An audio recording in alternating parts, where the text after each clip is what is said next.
Welcome to the Weaving the Light Net TLDR, where we synthesize the week's news and wisdom from the web of planetary consciousness. You'll find threads of awakening, insight, and transformation woven into the tapestry of our shared journey through the cosmos. If you want to do deeper, check out the full-length episodes linked below. Ever get that feeling that all the crazy stuff happening in the world, in finance, tech, politics, isn't just a bunch of random accidents? Well, today, we're going to dig into some source material that ties all these threads together into one single, really powerful story. It's a story about a world that's in a massive state of change. So, the source material we're looking at kicks off with this really potent idea. It says that if you look behind the polished news reports and all the reassurances from politicians, there's a different story playing out. It's more of a feeling, right? A kind of vibration that tells you deep changes are happening, things that the numbers and headlines just can't quite capture. And that brings us to the big question that frames this whole thing. What if all these crises we're seeing, what if they're not just random? What if they're actually symptoms of a much, much bigger story? So, let's start following the breadcrumbs that our sources lay out for us. All right, so Section 1, Signs of a System's Collapse. Let's start with the hard evidence, the stuff you can actually point to. Our sources highlight a few key indicators here, and the idea isn't to be all doom and gloom, but to see these as signals, signs that the old way of doing things is really hitting a wall. First up, this number, over $3,000. That's for a single ounce of gold. Now, according to the source, this isn't just some market blip. It's a barometer of trust. It suggests a massive collective shift away from paper money, which is really just based on promises, and a return to something you can actually hold in your hand, something with real, lasting value. And then there's this staggering figure, over $100 trillion. That's the total global debt. But the material we're looking at sees this as way more than just a financial headache. It's framed as a kind of collective karmic debt. It's like our whole society is borrowing from the future just to keep the illusions of the present alive. Okay, take a look at this chart. This shows the M1 money supply, which is basically the cash that's easiest to spend. And you can see it right there, that insane spike after 2020. It quadrupled in just a few months. For a source, this is the smoking gun. It's proof that modern money is just, well, it's a fragile idea, created with a few keystrokes and totally disconnected from anything real. And believe me, the signals don't stop there. We're also seeing what's being called a labor exodus, where people are just checking out of jobs that don't mean anything to them. Then you've got these sneaky taxes like fiscal drag in the UK, where inflation just quietly pushes millions of people into higher tax brackets, eating away at their paychecks. And all of this is happening while the US federal debt is rocketing towards $40 trillion, a number that, let's be honest, can never be paid back. You put it all together and you get a picture of a system that's under some serious, serious stress. So this brings us to a really crucial question. Are all these things just signs of a system failing on its own? Or are they symptoms of something else? A hidden plan, maybe? This is where we shift from looking at what's happening to trying to understand why.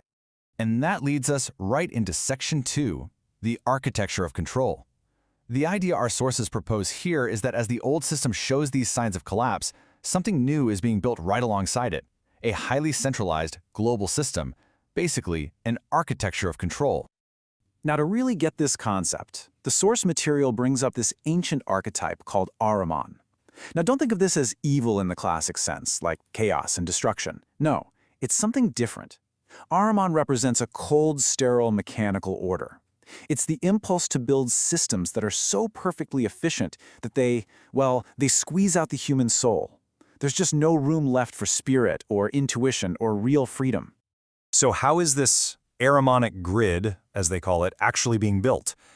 Well, according to the source, the tools are already popping up all around us. You've got central bank digital currencies, or CBDCs, which could be programmed to control what you spend your money on. You have digital IDs, which are becoming pretty much mandatory for everyday life. And then there are these massive AI surveillance systems that basically herd us into big tech's walled gardens, making it really hard for anyone to stay independent. The source material makes this really powerful comparison. It says, were Tolkien warned of a single ring binding all in darkness, we see digital IDs and AI surveillance becoming the rings of our age. It's a chilling thought, right? Just like the One Ring, these technologies promise power and convenience, but the hidden cost could be our freedom. And this really gets to the heart of the tension. On the one hand, who doesn't want safety, convenience, and security? That's the promise. But the source material is urging us to look at the other side of that coin, the potential for total control, for mass dependency on these systems, and for a world where our value is judged by how well we comply with an algorithm. Okay, so this is where the story takes a really fascinating turn. Inward. The argument here is that this whole external control system is only possible because it reflects an internal state of being. The real fight, it says, isn't out there. It's a battle for our own consciousness. This quote really sums up the whole shift in perspective. The battle is not external, but internal. Not about destroying systems, but about staying awake within them. So the goal, from this point of view, isn't to go out and smash the machine. It's about cultivating your own inner awareness, your own sovereignty, learning how to stay truly awake while living inside these systems. So what's holding us back then? The source has a name for it: poverty consciousness. And it's basically a set of really deep-seated beliefs that keep us trapped in fear and feeling small. It's that nagging subconscious feeling that you're not worthy. It's not trusting that life will support you.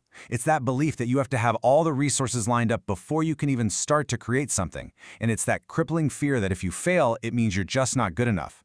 These internal programs, they're what make us vulnerable to external control. And all of this leads to the idea of an inner veil.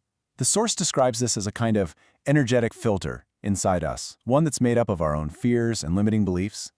And what it does is it kind of mutes our connection to our true, powerful, divine nature. So in a strange way, without even realizing it, we are helping to maintain the very reality we say we want to change, from the inside out. But here's the thing. If the problem is internal, then the solution has to be too. And that brings us to our final section, which is all about the source's vision of hope.